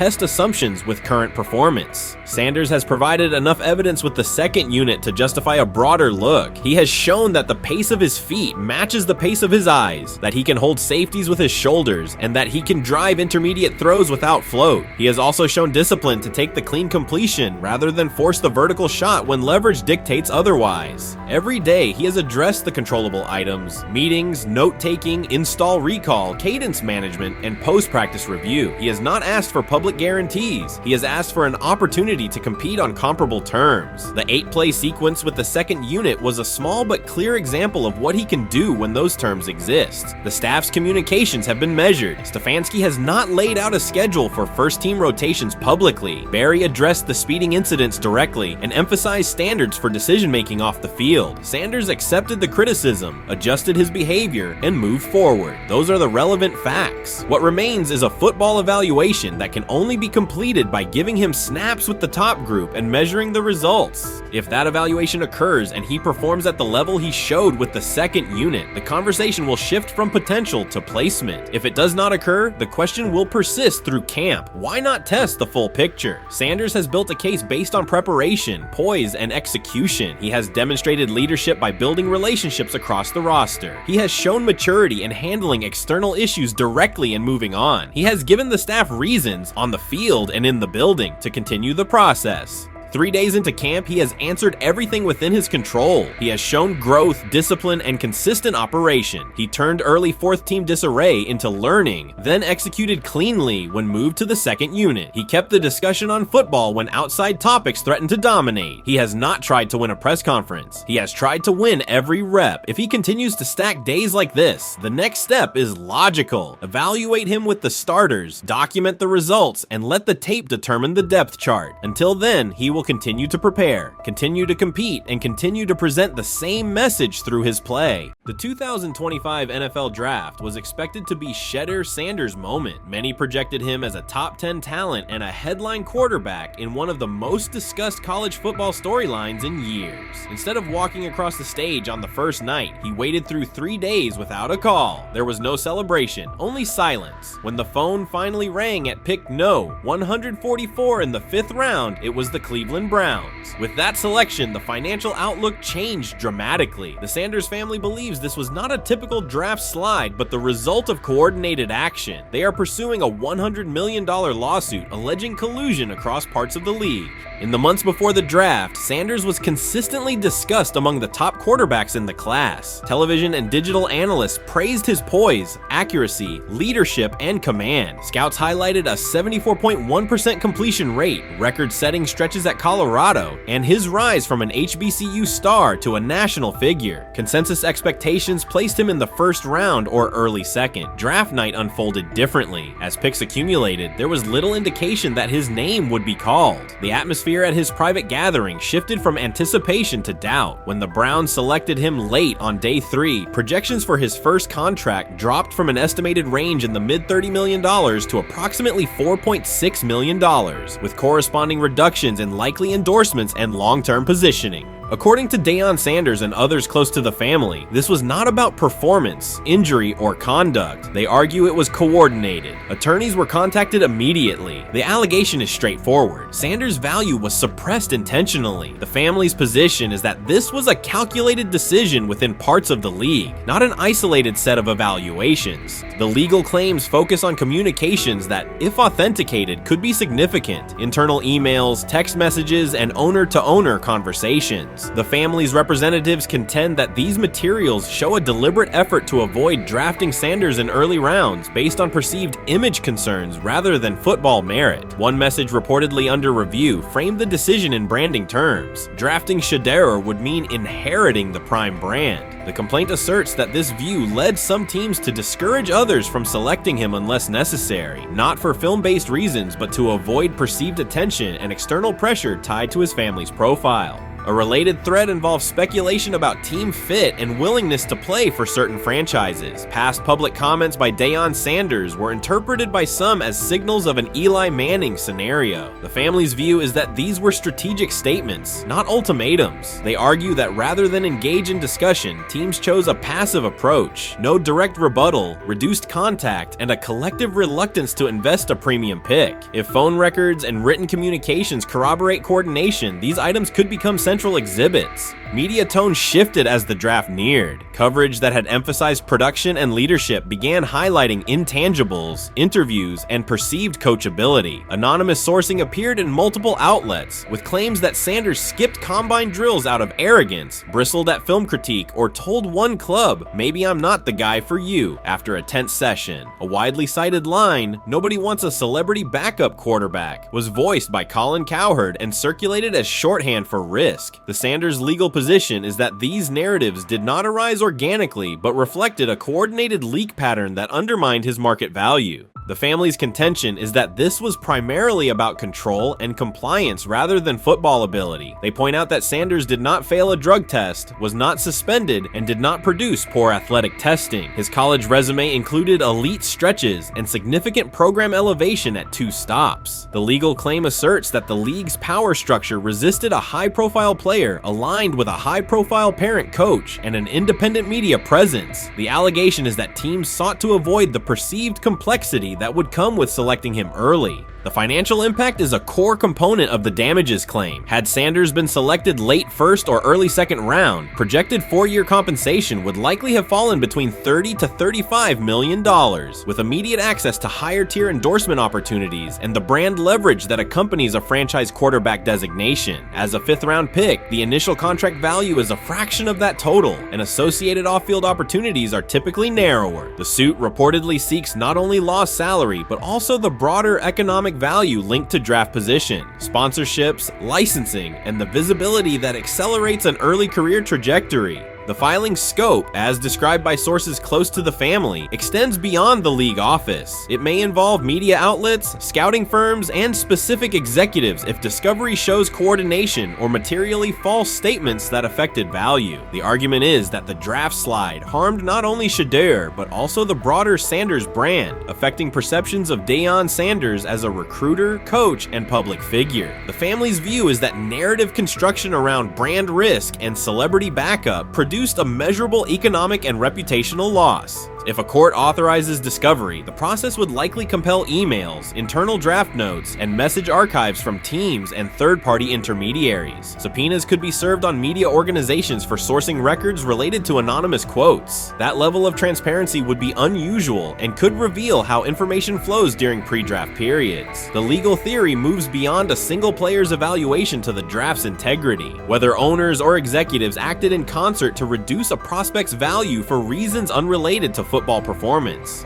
The league has not publicly addressed these specific allegations. Background comments from executives characterize the claims as overreach. The family's camp maintains they have documentation sufficient to proceed. The comparison points referenced by observers include Deflategate, Spygate, and the Colin Kaepernick grievance, not because the facts are the same, but because of the potential scope, policies, practices, and the balance of power between the league and individuals challenging its processes. Another dimension of the dispute involves how the NFL perceives Deion Sanders, Coach Prime, and the autonomy he promotes. He built a large media footprint around his programs at Jackson State and Colorado, elevated his players' profiles, and spoke openly about fit and leverage. The family contends that this visibility, combined with statements about preferred destinations, triggered resistance. The complaint frames the response as a preference for compliance and predictability over independent branding and public negotiation. The suit also addresses the pre-draft decisions that critics point to: skipping the Senior Bowl, declining full workouts at the NFL Scouting Combine, and candid interviews about team fits. The family characterizes these as strategic choices commonly made by top prospects, not evidence of entitlement. Their view is that similar decisions by other players did not produce the same narrative because those players fit more comfortably within league expectations. The risk calculus is clear. Bringing a suit of this magnitude invites professional consequences. The family acknowledges that some within the league may react negatively. Their position is that the principle at stake, transparent and fair valuation, warrants the risk. The message they intend to send is that manufactured narratives and coordinated devaluation should face scrutiny, particularly when they affect earnings, opportunity, and reputation. If the case advances, several outcomes are possible. The court could find insufficient evidence of coordination, limiting the scope to individual judgments protected as opinion. It could also find enough to proceed to broader discovery, which would have implications beyond one player, including potential changes to how teams document evaluations and how media handle anonymous sourcing close to the draft. Agents might push for reforms, including clearer guardrails around leaks and standardized prospect communication records. For now, Sanders is working within the Browns structure. He has avoided public escalation beyond confirming focus on preparation and development. The lawsuit is a separate track managed by counsel. This dual approach, professional routine on the field and legal action off it, reflects the family's strategy. They intend to contest the process they believe harmed him while meeting club expectations day to day. The core allegations remain consistent across their statements. A talented quarterback saw his draft value suppressed by coordinated behavior tied to branding concerns and public positioning rather than football merit. Media narratives amplified that shift, and the result was a substantial, quantifiable loss. The remedy sought includes compensation and a measure of accountability that could deter similar conduct. Whether the claims are ultimately proven will depend on documentation and testimony. If emails, texts, and call logs substantiate coordination, the impact could be significant, prompting policy review around pre-draft communications and media engagement. If not, the case may narrow to disputes over opinion, perception, and the gray areas of scouting. Either way, the filing signals a willingness to confront entrenched practices and to test in court how far the process extends beyond film and interviews. This situation has moved from speculation to litigation. It addresses control, image, and power in a system that influences careers and compensation. It also underscores how public narratives can shape market outcomes. Sanders' path now has two tracks: earning opportunities on the field in Cleveland and seeking redress off the field for what the family views as an avoidable and orchestrated loss. The questions at stake are larger than one draft slot. They touch on how the league values independence, how information is weaponized, and what recourse exists when a player believes the evaluation moved from football to optics. The answers will emerge through practice reps and, potentially, through discovery and a courtroom record.